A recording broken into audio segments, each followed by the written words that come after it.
Hey, my ownership babes.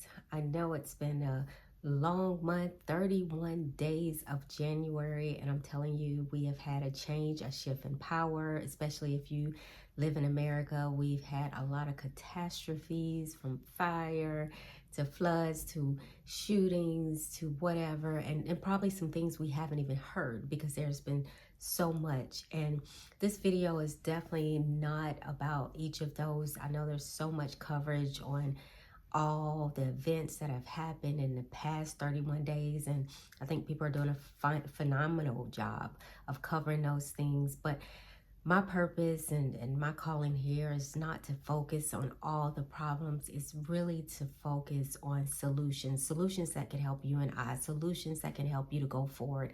And I just want to tell you, with these 31 days, if you have set a goal, and for this new year, I know it's probably becoming really tough to get through those things, but you have to remember, one of the laws of happiness is just being grateful, having an attitude of the utmost gratitude, being grateful that, guess what, you are here. And if you are here, then you have another day, another opportunity to get your life in order, whatever way that may be, whether that's spiritually, whether that's financially, whatever it may be. You have a shot.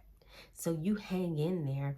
And one of the laws of happiness is just making sure that your heart is right. So I challenge you, in the midst of everything that's happening, keep working on yourself.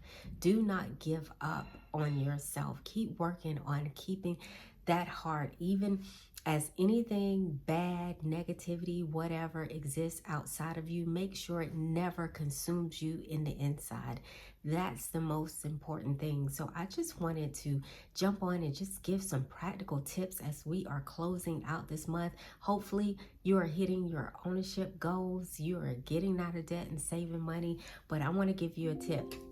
You should make sure first and foremost that what you're doing is that you are budgeting. You're budgeting.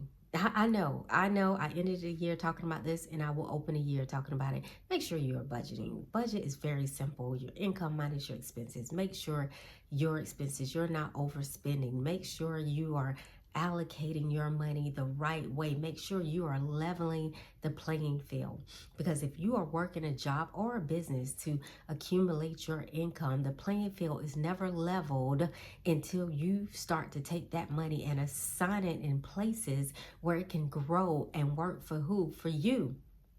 If you are taking the money and you are just spending it and you are consuming it, because we are now in a world full of consumption.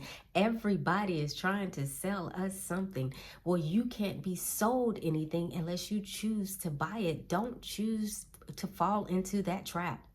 You must take that money and place it in places of value like your debt, so that you can get out of debt. That's probably my number 2 point.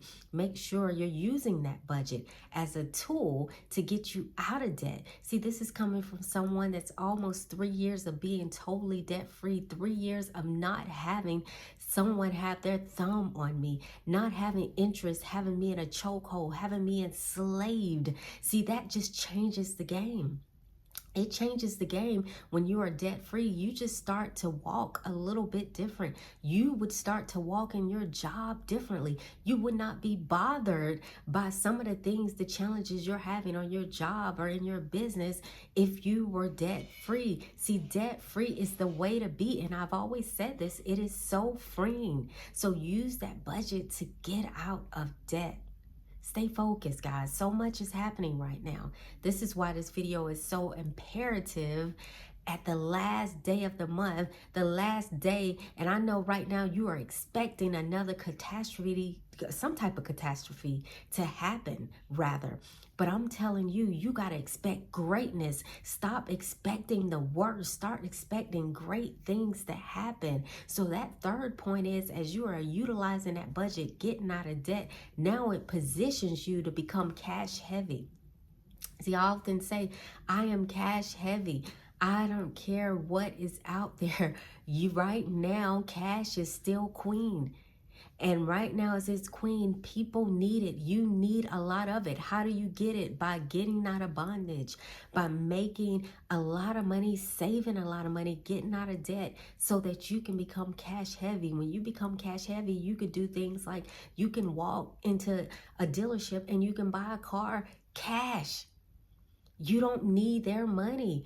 See, they've programmed you to believe you need their money. See, when I hear, and I said I didn't want to talk about it, but when I hear federal workers are having to do things, change their pronouns, come in when they don't want to come in, what I know is that if anyone comes in, now there's going to be some people that just totally love their job and nothing's wrong with that. I'm talking about the ones that say, I don't want to do this. I don't want to be subjected to these new rules, but they are going to be because they haven't adhered to a functioning budget. They haven't got out of debt. And sadly, they haven't saved enough money. They haven't become cash heavy. So I challenge you, ownership babes, if you are out there, make sure you are doing the necessary things so this cannot happen to you. So you can make the decisions that you know are best for who? For you. So I challenge you, make sure you are staying tight, closing out the month. I'm coming back in a couple days because I want to open up February strong. There's some things I want to do. I want to talk about my favorite heels all month long. I haven't had a chance to talk about it as I purchase new heels. It just haven't been fitting.